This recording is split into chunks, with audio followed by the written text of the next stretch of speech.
awesome. Now, I have the honor and privilege of welcoming our guest speaker. Though she's not really a guest, she's also part of our family, and another one of my favorite people, Rabbi Rachel.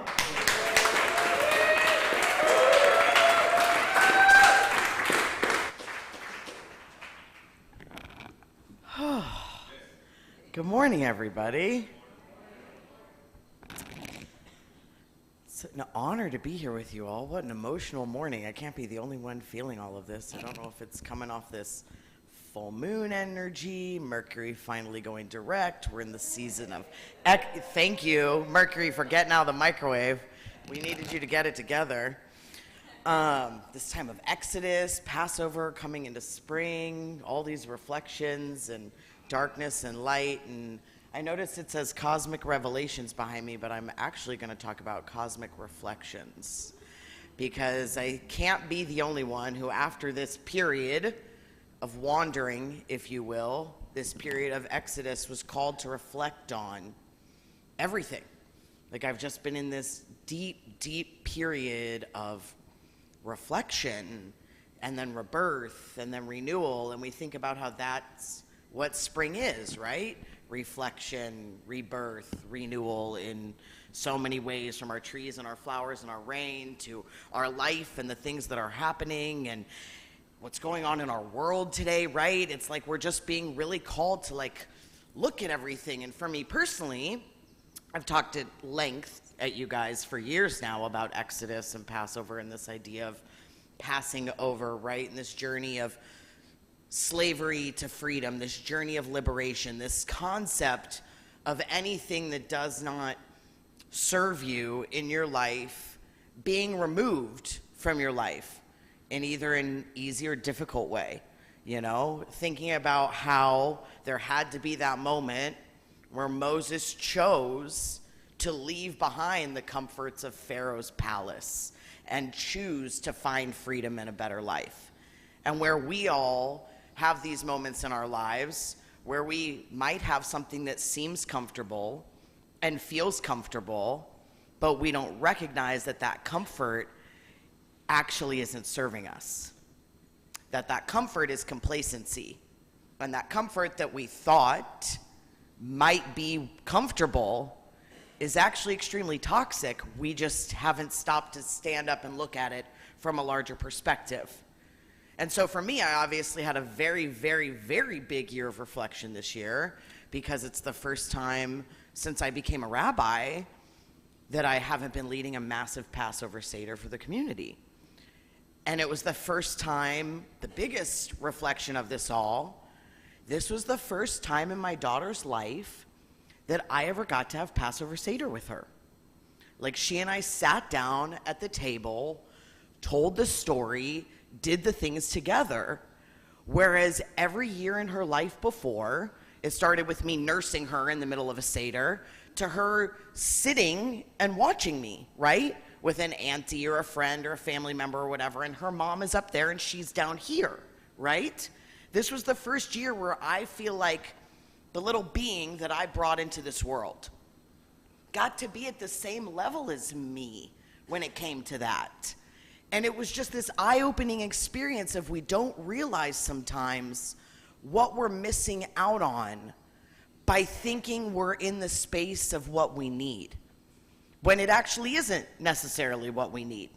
It's actually extremely stressful and chaotic, but we've been doing it for so long, it's what we think we're supposed to do, right? We get so stuck in our own way.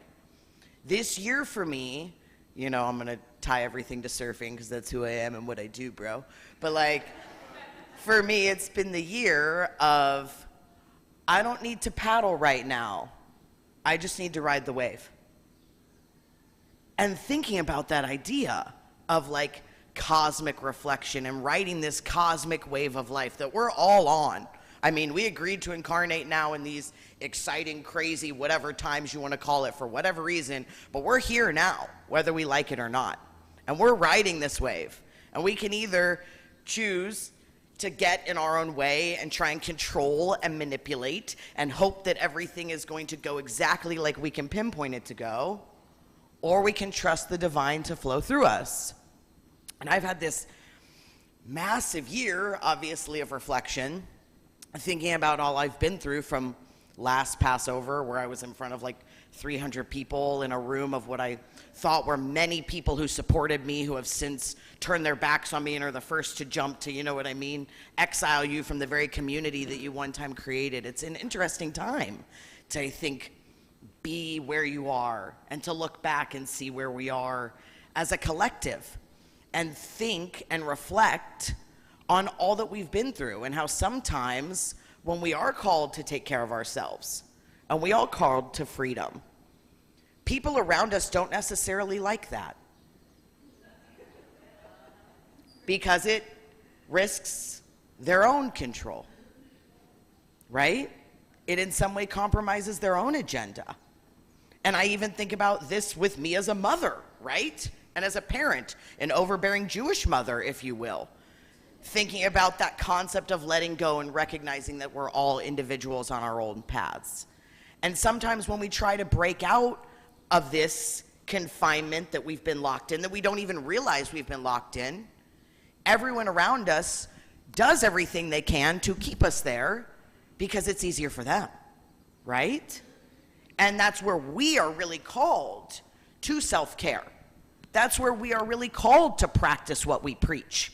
In those moments when everyone around us is telling us this isn't the right move, that's not what you're supposed to do this, do that, and pointing the fingers telling you what to do, but you have something in your gut, you have something you're not now, you have something in your divine guidance that's like, no, you do you.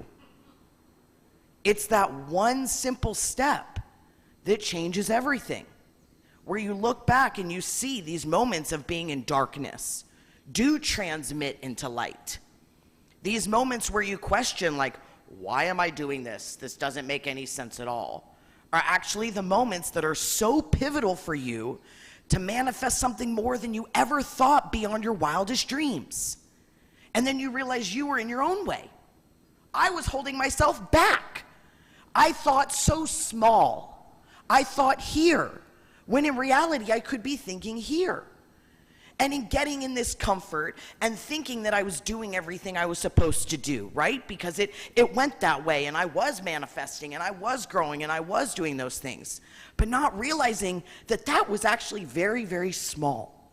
And there's something so much bigger and vaster. And when you jump into that void, when you take off on that wave, you quit paddling. That's when you ride. That's when you soar. That's when things are easier than you ever thought possible. But that's a hard thing to do. I think as a surfer, I want to paddle, man. I want to get going. And then you paddle too hard, you nosedive. Think about it in reality. I was reflecting a lot on, obviously, my experience going to Lahaina and how pivotal that was for me. And this period of exodus and leaving and restarting again. Going there, helping those people, being with my friends there, some of whom have now had to leave and don't even live there anymore because they don't have homes. What that did for me personally, the reflection that it created.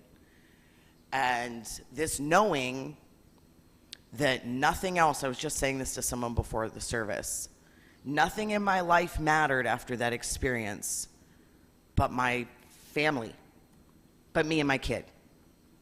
And everyone around you is like, well, that's not reality. You got to do this. You got to do this. You got to do this. You got to do this. But this knowing of seeing how quickly things can change, how quickly things that you work so hard to build, as Eckhart Tolle says, all structures are unstable.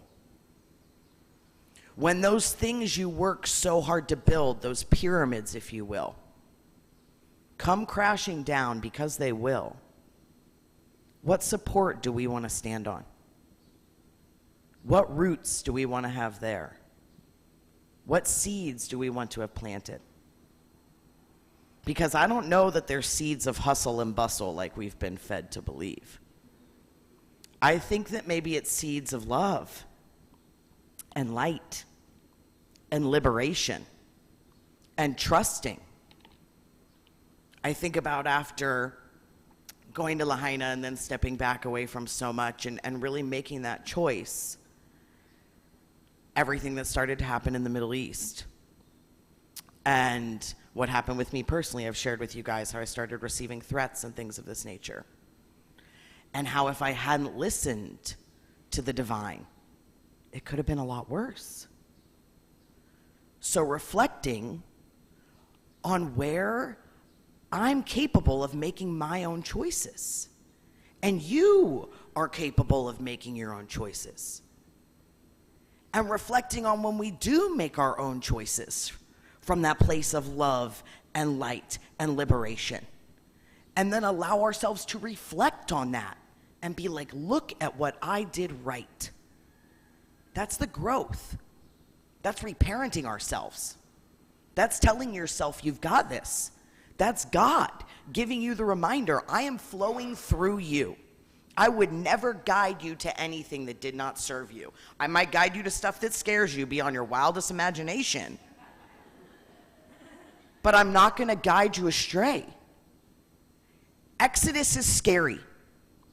Leaving something comfortable is scary. But when we can really step back and reflect, look at the sky that's so much bigger than us, at the moon that reflects our light, at the stars and Mercury who we want to blame, but Mercury is just reflecting our own chaos right back at us. Sorry, not sorry. But when we reflect on that cosmic nature of it all, on this idea that we can't really know the unknown, we can't understand what is. And it's in that surrendering to the unknowing of whatever it is that's bigger than us that I think we find consciousness. I think we enter that cosmic dimension. And I think that's the constant process we're being called to as humans to evolve.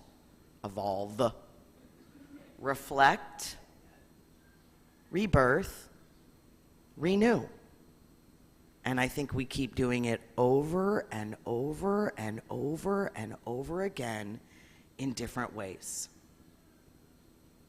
So can we stop paddling and just ride the wave of the cosmic reflection, bro?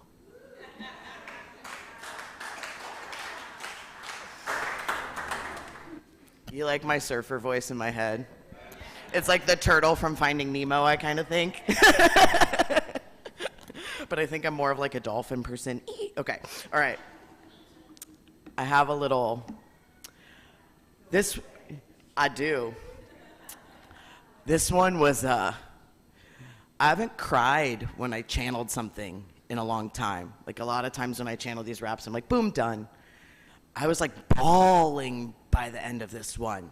Like a part of my heart has really just been layers unfolding to reflect and renew. So with that said, I'll share with you. That's not on here, that's just me. Okay. Cosmic reflection calling us new directions after a deep healing period of introspection, aligned with the sacred with conscious perception, being called to level up to the next dimension. The divine will guide you to your own suspension. Inner work is your soul's pension. And making this choice will often create tension because there are others I don't need to mention who don't always hold your same intention.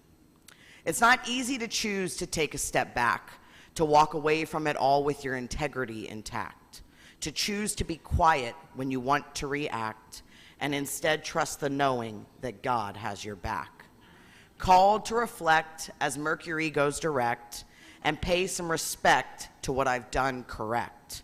Knowing every choice has an effect, and we have to listen when called to redirect. I feel like God is talking to us all, in all shapes and sizes, big and small. The order we've been given is not too tall. With one another, we continue to brawl. And in this moment, we must answer the call to choose to listen and pick up the ball. It seems that eclipse was not to be missed. And if I didn't talk about it, I would be remiss. Because I kind of feel like God is pissed and communicating with us in ways that we've wished. There is a battle between darkness and light. My ancestors' battle we continue to fight. Can we choose to be happy instead of right? Can we connect with the divine through the signs at night? Can we love one another with will, not might? Can we choose to be the rainbow and choose to shine bright? It feels like the evil is coming to the scene. The world's insane and it can be pretty mean. When we must know everything is not as it seems, and in the darkness the light does gleam. As a new earth awaits us, this planet we clean. God made a promise, a solemn vow, that we must honor here and now. To idol and ego we cannot bow. Darkness and evil we cannot allow. The divine looks upon us, raising a brow, being like, how did you get here? You humans, just wow. So God communicates with us today. This I know, and this I must say. Here and now, this isn't a new way. Our moral fabric, the layers do fray. We're being called to connect in a world gone cray, to be the rainbow and stay in the gray.